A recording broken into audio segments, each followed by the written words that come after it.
he started with culture first, and if you had let him play, Kevin, it would have run contrary to everything you had built to that point. To me, it was.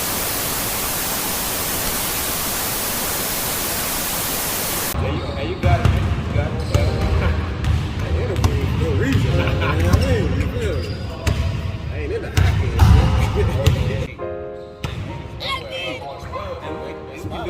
We can do whatever, hey. Just let me get to the cup. I'ma dish it out to you. Yo, GG, turn it up.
To play in motion. You know what I'm saying? Like a lot of it just become thoughts. And they stay right there on the couch. You don't have to go out into the atmosphere and prepare. You know what I'm saying? You can get that, man. Like I tell everybody, if you got motivation, you know what I'm saying? Like use that shit to your best of your ability. You know what I'm saying? So You got something to work for, bro. You see me? Look up to. Look up to. That's all. Somebody we can touch and be like, yo, he did it. Bro, That's all I want to be. I just want to be a motivation for you, bro. I don't care about nothing else.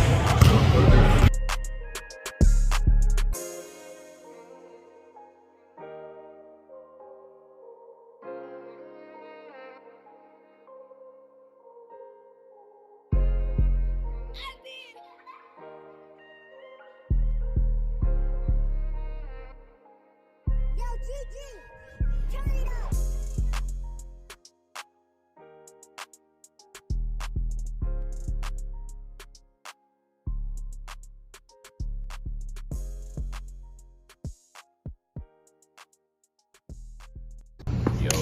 Yo, episode 6, man.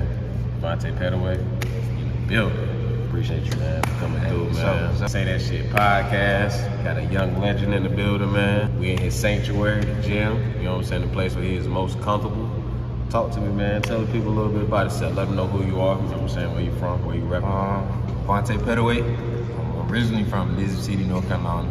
I moved to Greenville like 2010. Born and raised in Elizabeth City. 22 years old. Hey, that's all I got right now. No doubt. So, you know, young high school legend, man. Tell them a little bit where you played ball at right here. ENC. I played at North Pitt High School 2007, graduated in 2017. Before he started popping this shit, let me pop it for him. 30 points a game averaged in high school. 1,000-point scorer. Pepsi of the Week player. All-team player. The accolades go on and on. You can pop your shit. You pop your shit. Let them know what them stats are like in high school. 30 points a game.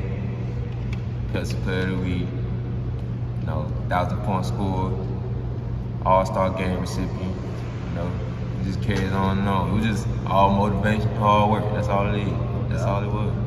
No doubt. So beginning of let's start from the very beginning. Tell us where the love of the game come from. Where did it start? First time you picked up a basketball? Crazy thing about it, I really started playing basketball when I was like 10, 11 years old. I wasn't even good for it. Kind of like a little late bloomer there. Yeah, late bloomer. So I just started seeing other people play, looking at YouTube videos and stuff. So that's really that's how I started. Like, I want training. I was just picked up basketball, started shooting. start working on different things. That's how I came. That's how I came for it. Was basketball your first love, or did you play other sports? Oh no, basketball, man. Right. First love. You already know that. First love always like that's something that I can't never leave my system. That's something like part of my heart. So Sure. gotta keep going, you know. So once you started, like, how was that journey? Like, was it something like, did you get into like the AAU circuit? I know you're 22 years old, so I know like the time coming up for basketball is a little different. Like, how did you approach it? Man, crazy thing about it, man, I played AAU, but I ain't play on like major circuits. I was just playing like local AAU, different teams around the city and stuff. So I really started playing. I really played on a real AAU circuit. My junior year summer, I played with the Bulls. You know, I played with my boy DJ Suggs, Diggy, and all them, Jalen. We started going different turns, Big Shot, South Carolina. Right. That's when I really started getting exposed to playing against different people, not just people around the area. Sure. So some of the people you grew up with around the area, like I know the area that we're from is known basically for basketball. It's a basketball city. Yeah. So like, just name some of the cats that you grew up playing with. T-May, Tyree Dupree, you know, Shab Parker, yeah, the former guys, some of my big guys, Reggie Carney, like we were just locked in. All the guys were locked in. Gotcha. I started like I wasn't like I said, I wasn't even good. I was just coming in, looking up to the guys, older guys. Because I was at Farm first, my 8th grade year, 7th grade and 8th grade year. So I started playing like I said, playing with cats like Keista Johnson, DeAndre Phillips, Shab Parker, them type of people. So that really upped my game. Right. And like I like playing with these guys, and it motivated me to get better because they was already on another level of basketball. Right. So that's how I really was. So transition out of 7th and 8th grade, going into high school, what was your basketball career like to begin with? 9th grade year, so I was at Farm, then we transferred. I transferred like mid basketball season. Started playing JV. I was alright. I was just playing basketball. I wasn't really truly motivated to the game like I was supposed to, but started playing JV my freshman year. Sophomore year, Coach Carson moved me up to varsity. So I'm playing with guys like Makai Overton, TJ Harris, Sharon, B. Will, Brandon Will, my dog, for sure. B. Will. Started playing with them, practicing with them. My game just elevated. How was that experience just to like that JV to varsity? How much was it difference in high school? JV wasn't hard, but it was just getting the flow of the high school game. Right. Then when I went to varsity, it was different. Right. You feel okay, bigger guy. Oh, yeah. Get to the cup going easy. I was little. Right. You feel me? So that's how it really was. I just had to work hard, elevate my game to proceed to the next level. So did you develop your work habits? When did they start? Was that early on middle school, or did that start kind of high school varsity, or when did you develop that work habit? My work habits after my sophomore year, when I knew I could play with seniors. I'm sophomore playing with a team full of seniors. Right. It was just me. It was like 4 sophomores on the team with me, Reggie Carney, my guy Weezy, RP Weezy, Natrell Chapman. So we was just locked in. We was like really only sophomores on the varsity squad. So we had to elevate our game, you feel me? So that really just helped me continue props through my junior year, my senior year. Right. So just listening to your story, like I see how much of a dog you are now, and it's like you were a late bloomer. You didn't really start playing organized ball until you're 10, 11 years old. You know what I'm saying? You get in high school, didn't start off varsity right away, but you still didn't let that derail your progress. You know what I'm saying? You like locked in, tunnel vision. Let me get to the main goal. So going into your junior year, how big of a jump did you see in your game? See, going to my junior year, it's okay. My sophomore year. So all the seniors were gone. So it was really like your time to shine. Yeah, it was the beginning of something that I really didn't know was gonna happen. So my junior, like I said, I was just catching the flow. I was getting a habit of playing varsity against different competition for actually with weight on my shoulders. Cause like I said, my sophomore year ain't had no weight. Right. So junior year, I had a little bit of weight. Had a couple guys on the team.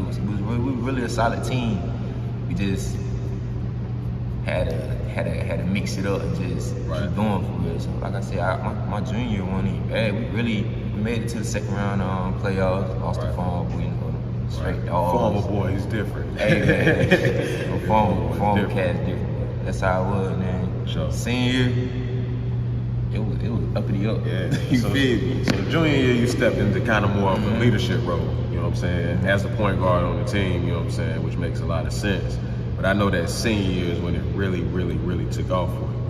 So just kind of like put yourself back in 2017, that senior year when you just went off and you got offers coming in. It's like it's starting to become a different game to you this week. I'm gonna tell you something crazy. I'm gonna tell you something crazy, man. I only had 3 offers coming on my senior year. Really? No lie. At the beginning of your senior year? Beginning of I ain't had nothing at the beginning of my senior year. I got all my offers to the end of my senior year, bro. That's crazy. I only had Pitt offered me, Mars Hill, and St. Andrews. That's crazy. And the only 3 offers I had. Come on, man. That's But like you said, though, like you averaging 30 points a game, 1,000-point club. You ain't got 3 offers. 3 offers at the end of my senior year, bro. Like, That's crazy. But like you said, like getting it, like my junior year summer, I'm telling you, like I was in the gym every day. I was at the Oxygen No Pit every day, like just working on my game, trying to get better, just finding different aspects of my game. Cause I can get to the cup really easy, you know what I mean? But I had to like learn different aspects and just to like move my game around so I can mix it up. Right. But my senior year, it was on go. Like my first game, like had 29. Right. And I was like, okay, I can score over 25. I might try something up. Next game, 20, 27. Just kept going. I'm like, the way I feel for it at this point. Yeah, like once I got that feel, it was really lit in. That's how it was. So I just kept prospering. Then I think by like the 5th game, we played Nash Central on my first 30-point game. I had 39. 39. After that, I was the kid was putting up numbers, man. I was there to witness it. The kid was putting up numbers, man. It was crazy, you know what I'm saying? Yeah. Like, give him that, so you had your career high your senior year, right? Yeah, 40. Tell us about that game. Alright, so, conference tournament game against Farmer. Yeah, the crowd was crazy, okay? Going against my guy, T-May. Everybody know T-May. T-May averaged 36 this senior year. Oh, yeah. Like, that's my dog, that's my guy. Playing that game, it was really just off field for real. Like it was really like we were playing street ball. We were going back and forth.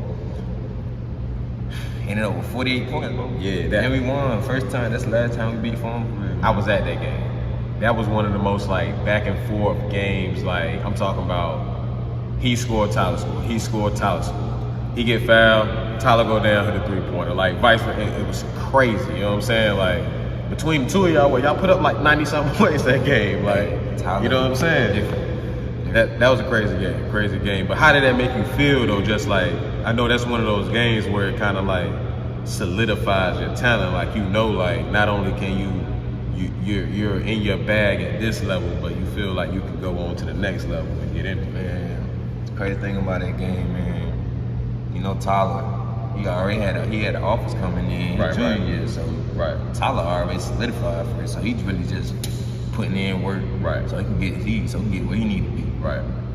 That game was full of Division I coaches. Oh, yeah. Division I, D2. After that game, I still ain't get no offers that game. That was my career high. No pick career high, 40. Yo, I don't understand, like, at some point, like, what are these coaches looking for? Like, are they looking for a product to sell their school? Like, because they're definitely not out here looking for the best players. You know what I'm saying? Like, it's too many players that got real game that get overlooked, man. You know what I'm saying? Like, I just personally don't understand that only having 3 offers and then not having more prominent offers than, you know what I'm saying, than you got. Like, that's just crazy. But so rolling into your senior year, you know what I'm saying, winding down, how far do y'all make it in the playoffs senior year? Man, we got the second round. We played Red Springs first. I had a career high playoff 39 against Red Springs. First game. Buckets. Feel me? Second game, played Fair. I think we went to play Fairmont in Lumberton. Man, I ain't gonna lie. Them boys different. They country strong. Dogs. You feel me? Like for real. But the crazy thing about it, man, I was getting triple team, double team the whole game. So it was just off natural instinct. Like I really like. I ain't gonna say I couldn't do nothing, but it's different when you get double team, triple team. They gave that Reggie Bullock work. Hey, I remember Reggie Bullock came to farm with, man, yo, I swear they triple, quadruple team Reggie, cause Reggie didn't even, that was probably Reggie's lowest game. Reggie probably scored 5 points that game, you know what I'm saying? Like, but cause when you a star player in high school, man, and they start the double team and the triple team you, man, like, you know, like, you in your bag, like, they can't mess with you at that point, you know what I'm saying? So, but rolling out of playoffs senior year, so at this point, you know what I'm saying, you got a few offers on the table, you know what I'm saying? Like, what is your mindset after the season? Is it, I got to start finding other options, I'm gonna take one of these offers? Like, what's your mindset after the season? So, special shout out my guy, Tony Bruton from Phone. He the only one that really recorded my games my senior year. Like, he was the first one that reached out to me, like, you ain't got nobody recording your game, bro. You having 30 points a game, nobody noticing it. Right. Shout out to him. Shout out my guy Charles Clark from Fayetteville. He let me attend his Fab 40 camp. That's when I got my first cause I got my second offer from St. Andrew. So I got there. Mars Hill, my first visit. Like soon after my senior year, I was just trying to like hit up different camps. So did you take visits, those 2 visits during your? I went Pitt came to North Pitt for me. So I went to St. Andrews and I went to Mars Hill. Mars Hill was in the like it was in the hills. Right. So I'm all in Asheville. So I'm like, dang, I want to be this. The way my mindset was, like, I don't want to be too far from home. It was like 5 hours away, but in St. Andrews, like 2 hours. Like, okay, I can work with this. Right. So I just committed to St. Andrews. It was love there. Like it was love. Like the coaches who love. It was just the guys. They love, and I still talk to them to this day, man. Right. That's how it was St. Andrews. But the way my mindset is now, I feel like I would have took a different route. Really good. Yeah. Understand? You know, hindsight is 20/20, but college, man, college. Let's get into that college experience, man.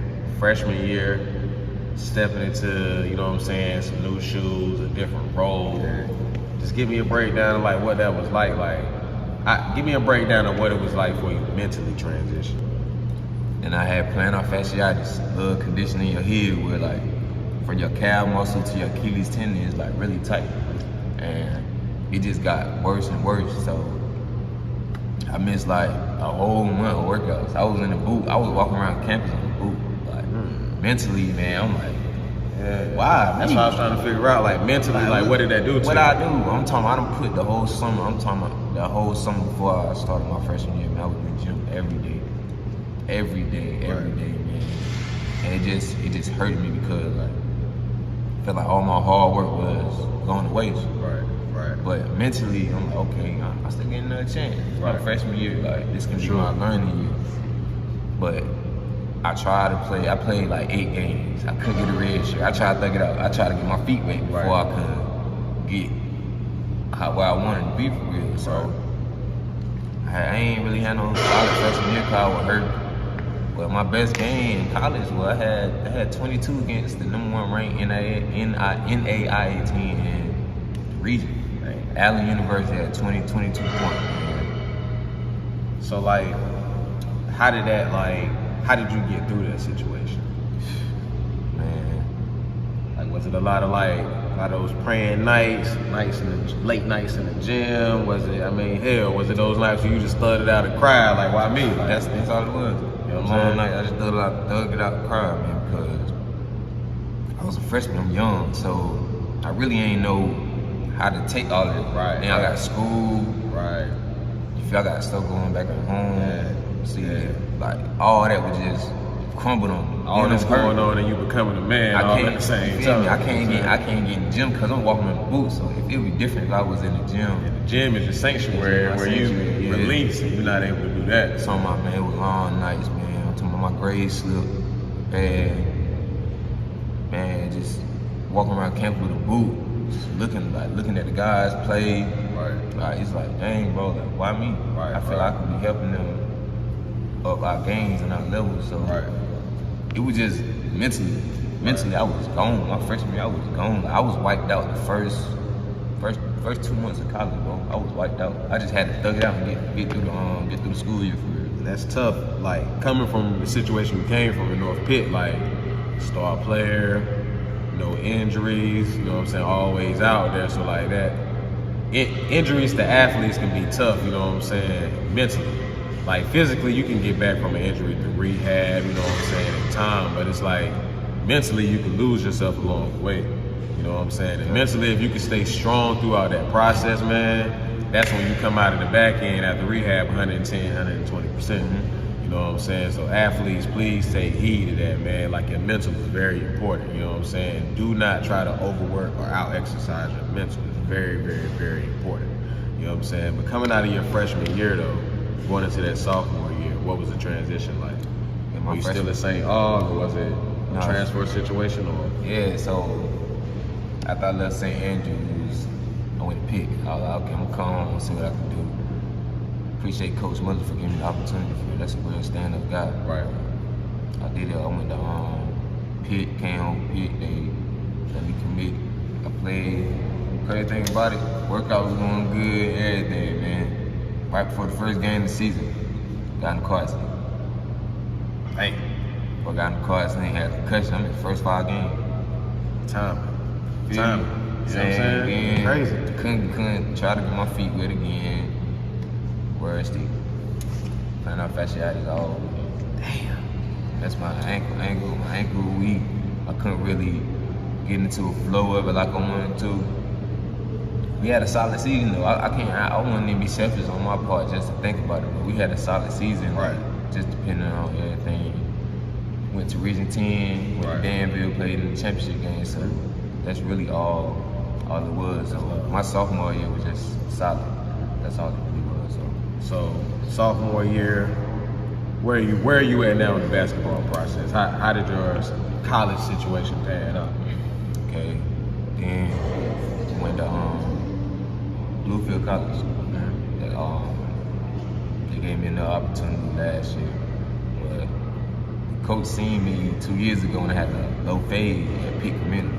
So I was going off. He was going off when he seen me. I got on campus. He seen I had locks. He was like, you know you gotta cut your hair, right? I'm looking at him like, what? Yeah, I gotta cut my hair. For what? You can't accept me for who I am. I'm not playing your team. Right, what does my hair have to do with your basketball team? So the way that was, right before the first day of workouts, he told me, you don't cut your hair, you can't play on my team. Me, like mentally, like my locks I just don't got my locks for no reason. My locks mean my struggle and my motivation. Struggle and motivation, that's all it really is. So I'm not cutting my hair. Right. If you can't accept me for who I am, right. I'm just not gonna play. Yeah. I got 5 minutes. So as a coach, like, how did that make you feel? Like them telling you, like, it's either now giving you an ultimatum. It's either hair, basketball.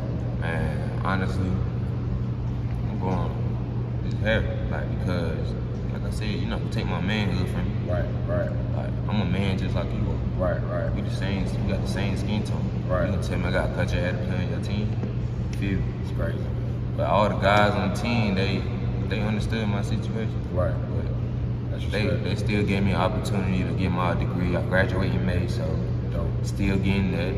So that's really all respect to you, love to you for sure. So just winding down the stretch here, you know what I'm saying? I appreciate you for sitting down, giving me your time again. But what's next for you? What you got coming up? If you want to share what you got going. So I ain't played college ball in like 2 years, man. Right. But I just stayed in the gym, stayed focused, stayed motivated. My next stop, I'm going to Praia, Cape Verde, in West Africa Islands. I got an invite to the training camp, playing the CBBL. So start my pro career. I go down there and do what I gotta do. Pro, I'm gonna try to jump different leagues, see what I can do, meet new people, network with new people. And man, I ain't stopping, bro. Oh, yeah. Like, I ain't It's only the start beginning, chasing my man. game. It's only the beginning, man. I feel like this gonna just give me a different view of playing against different talent, being away from home, and actually locking in mentally for real. Right. So, like I said, going to the CBBL, I leave April 22nd.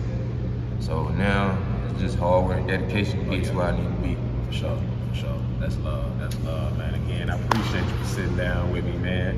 You know what I'm saying? Before we wrap it up, though, you know, we got to do our last segment, the Say That Shit segment. You know what I'm saying? I just got 5 questions that I'm going to ask you real quick. You know what I'm saying? First thing that comes to your mind, you give it to me. You know what I'm saying? There's no right or wrong answer. Top 3 favorite NBA players. Hey. Your favorite. Russell Westbrook, he's a dog. Derrick Rose, he's still a dog. For sure. Man, I gotta go Anthony Edwards, bro. Okay. Nice pick. Name one thing you can't live without. Basketball. And my course. I ain't family too, but basketball, really, you know how that goes. For sure. Name one place you would love to visit. I wanna go to LA. I ain't never been to LA. Okay. Rap music or R&B? Oh, rap. That's rap. Okay. And we're gonna wind it down, bring it in. Last question, bring it home. The biggest influence, man. And my biggest influence is motivating youth. Like, For sure. that's all, man.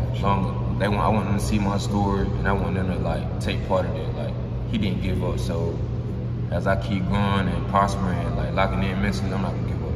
For sure. Like, that's for all of you. Like, For sure. whenever your back turned against the wall, don't never give up on yourself. Lock in. I'm telling you, don't ever give up on yourself. Anybody against you, anybody not behind you, don't never give up on yourself.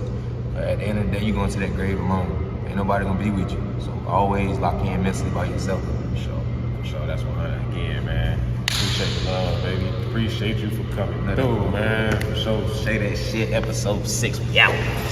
So real quick, I know it was a piece of the story that we didn't really get a chance to get to during the interview, but so how was Coach like with this new NIL deal going on with the players, owning the rights to their images and stuff like that? Like as a coach, how do you feel about that situation? Telling you gotta cut your hair. Like Honestly, like he been there for a long. He been there for like 2 years, really. So right. I ain't gonna say it ain't got nothing to do with it. Right. But I really ain't had no say so because it's the school against me. Right. At the end of the day, you know, the school gonna win. You know what I mean? I can push my purpose out, my problem, I can push it out, but keep been there the longest. So like I'm telling you, like I was just in a zone, like being up there. Cause I still had to finish the semester, so being at that mentally, like I was locked out, bro. I'm talking about it was days like bro, I just wanted to quit, bro, just end my life. Right. I'm talking, I'm on heels. I'm like, bro, if I fall off this hill, like I'm through. Right. I was in that mindset. Like, I don't even want to be here no more. Right. But like I said, the guys around me, my guy Stan, man, I had a long talk with him, bro. It was like, bro, it's not about basketball, bro. It's about your image. It's about how you fit in this world. But like, that's how it was, like mentally. Like I felt like I wanted to part in it. Right. Because I done went to 3 different schools and I still got to get the same outcome, not getting where I want to be. Right. So I just let all that motivation, like I can't stop playing basketball. It's my first love. Right. Like I said, like we got one life to live. Why would I quit something that I love? You know, like, I've been locked in with for 10 to a year. Right. But that's basically how I took everything. So. I'm like, man, if I can find a different way to beat the system, get my degree, play pro, what I gotta do. Definitely. You definitely did that, you know what I'm saying? April 22nd, Cape Verde, Africa, out there, motherfucker. The kid taping to go out there and do his thing, man. First pro run, many more to come, you know what I'm saying? It's up from here. Y'all make sure y'all follow this guy, man. Stay tuned.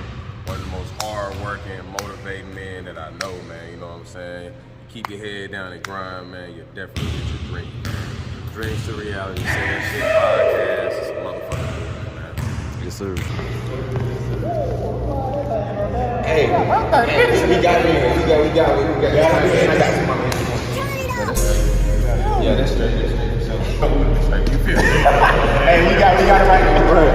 Yeah, we got shit. What, 30 minutes? Yeah. We started like 9, 8. Yes, sir. We out here with it. You know what I'm saying? About to break it back out.